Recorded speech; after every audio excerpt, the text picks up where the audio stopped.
EC create YouTube ఛానల్కు అందరికీ స్వాగతం. ఎగ్జామ్స్కి సీరియస్గా ప్రిపేర్ అవుతున్నారా? అయితే తెలంగాణ చరిత్రలో ఈ టాపిక్ చాలా చాలా కీలకం. అసలు శతాబ్దాల పాటు మన తెలంగాణను ఏలిన రాజ్యాల అడ్మినిస్ట్రేషన్ ఎలా ఉండేది? శాతవాహనుల దగ్గర్నుంచి నిజాంల దాకా ఆ పరిపాలనా వ్యవస్థ ఎలా ప్రయాణించిందో ఇప్పుడు మనం వివరంగా తెలుసుకుందాం. అయితే ఈ విశ్లేషణలోకి వెళ్లే ముందు ఒక సింపుల్ క్వశ్చన్: ఒక రాజ్యం లేదా ఒక సామ్రాజ్యం నిజంగా స్ట్రాంగ్గా ఉంది అని చెప్పడానికి కారణమేంటి? పెద్ద సైన్యమా లేక ఖజారా నిండా ఉన్న డబ్బా? అసలు దాని నిజమైన బలం ఎక్కడ ఉంటుంది? ఆన్సర్ చాలా సింపుల్ కాని చాలా పవర్ఫుల్. అదే దాని పరిపాలన. ఒక పర్ఫెక్ట్ అడ్మినిస్ట్రేటివ్ సిస్టమ్ ఉంటేనే ఏ రాజ్యమైనా నిలబడుతుంది. అది అప్పటి రాజ్యాలైనా ఇప్పటి ప్రభుత్వాలైనా సరే. పరిపాలనే అసలైన వెన్నెముక. అదొకటి సరిగా లేకపోతే ఎంత పెద్ద సామ్రాజ్యమైనా పేకమెడలా కూలిపోతుంది. సరే, మరి ఈరోజు మన ప్రయాణం ఎలా ఉండబోతోందో ఒకసారి చూద్దాం. ప్రాచీన పునాదులతో మొదలుపెట్టి కాకతీయ కుతుబుషాహీ కాలాలలోని మేజర్ చేంజెస్ చూస్తూ ఆసఫ్ జాహీల కాలంలో ఆధునిక పాలన ఎలా పుట్టిందో తెలుసుకుని ఫైనల్గా ఈ మొత్తం వారసత్వం గురించి మాట్లాడుకుందాం.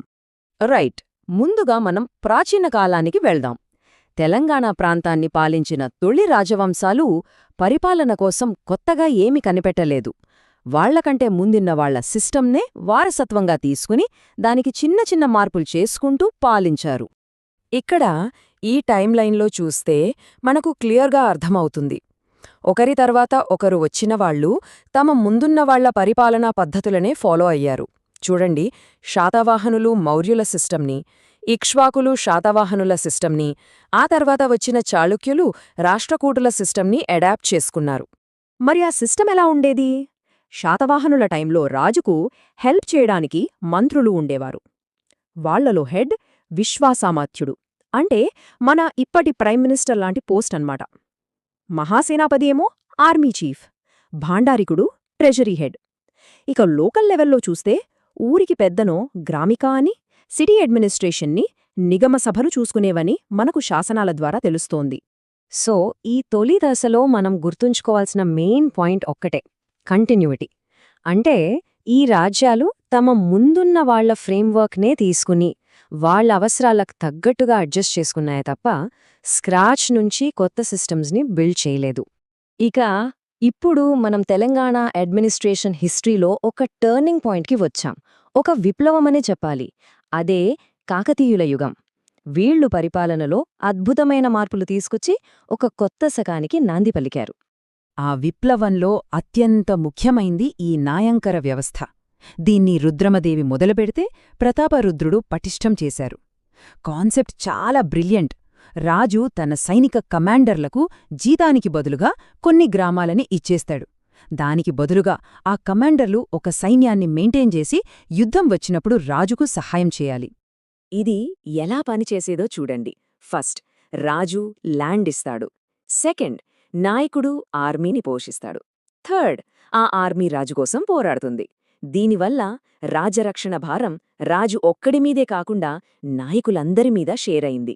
మిలిటరీ రెస్పాన్సిబిలిటీని ల్యాండ్ అడ్మినిస్ట్రేషన్ని ఎంత తెలివిగా లింక్ చేశారో చూడండి. ఇది సెంట్రల్ లెవెల్లో. మరి గ్రామస్థాయిలో? అక్కడ అయ్యగార్ల వ్యవస్థను తీసుకొచ్చారు. కరణం, రెడ్డి, తలారి, నీరటి ఇలా మొత్తం 12 మంది ప్రొఫెషనల్స్ ఒక టీం లాగా ఏర్పడి ఊరి వ్యవహారాలన్నీ చూసుకునేవాళ్లు. వాళ్లకి జీతంగా పన్నులేని భూములు లేదా పంటలో కొంత వాటా ఇచ్చేవాళ్లు. ఇది గ్రామ స్వయంప్రతిపత్తికి ఒక పర్ఫెక్ట్ ఎగ్జాంపుల్. కాకతీయులు కేవలం పరిపాలనకే కాదు, ట్రేడ్కి కూడా భలే ఇంపార్టెన్స్ ఇచ్చారు. దానికి బెస్ట్ ప్రూఫ్ గణపతిదేవుడి మోటుపల్లి అభయ శాసనం. విదేశీ వ్యాపారులకు ఒక ఓపెన్ ఇన్విటేషన్ ఇచ్చారన్నమాట.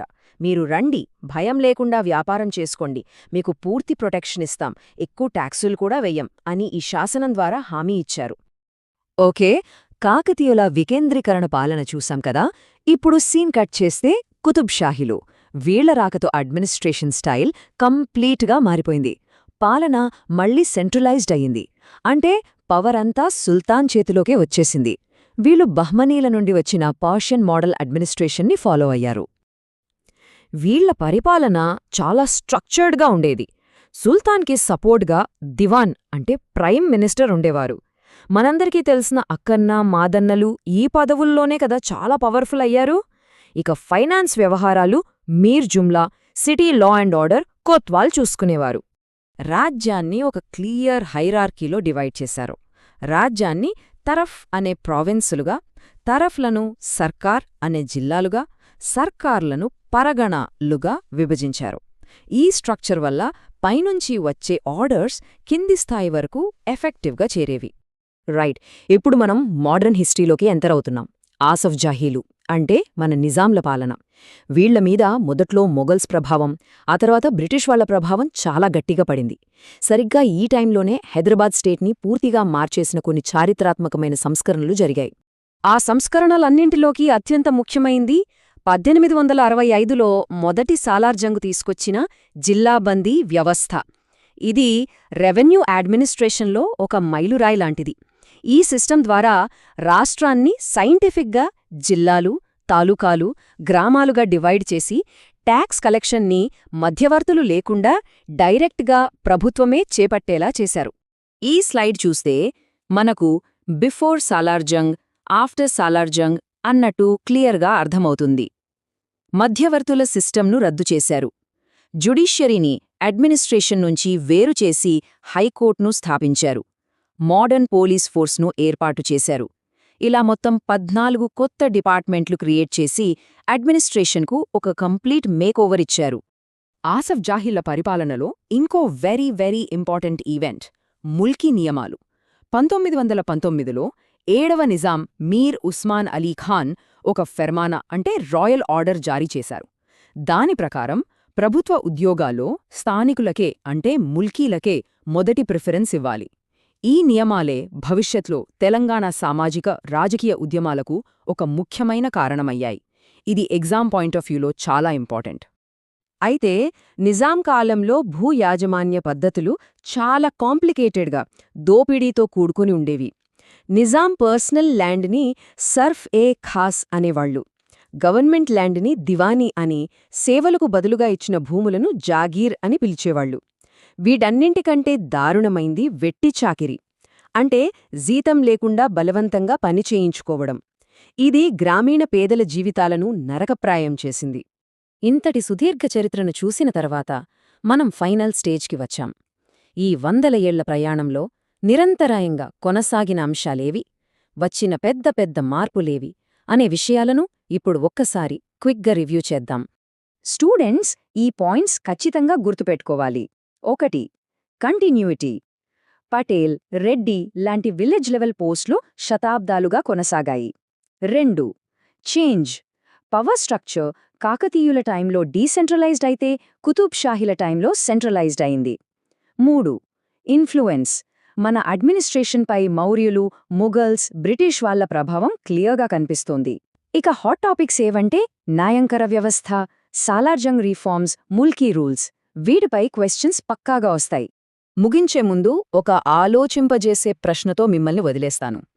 శతాబ్దాలుగా కొనసాగిన ఈ పరిపాలనా విధానాలు, ముఖ్యంగా ఈ ల్యాండ్ సిస్టమ్స్, జాగీర్దారీ వ్యవస్థ, వెట్టిలాంటి దోపిడీ పద్ధతులు 20వ శతాబ్దంలో తెలంగాణలో చెలరేగిన రైతాంగ సాయుధ పోరాటం వంటి సామాజిక, రాజకీయ ఉద్యమాలకు ఎలా పునాదులు వేశాయి?